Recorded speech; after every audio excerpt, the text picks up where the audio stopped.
Our devotional today is from the second epistle of St. Peter, chapter 1, verses 2 to 4.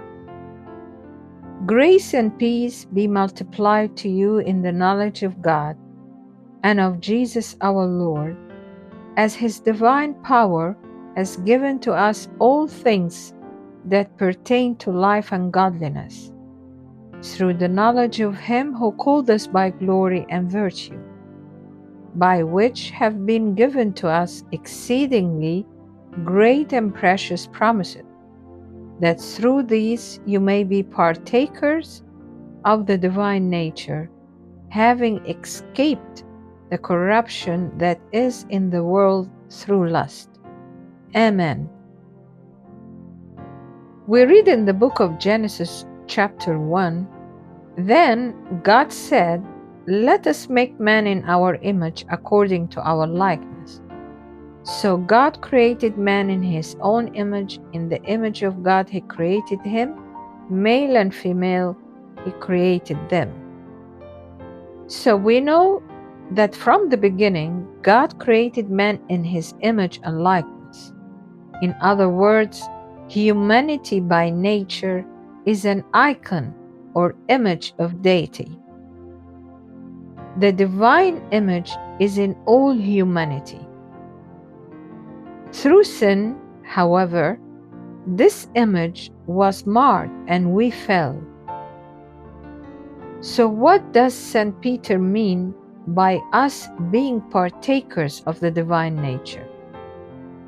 To pursue godliness doesn't mean that we become divine or having God's nature, but to be more like his nature.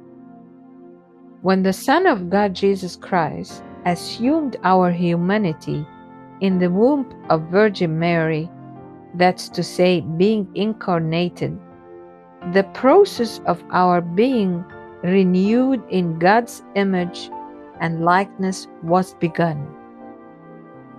Because of the incarnation of the Son of God, the fullness of God inhabited the human flesh.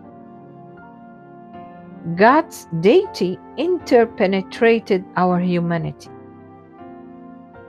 When we accept Jesus and get united with him, means it is again possible for us to experience to be in God's image.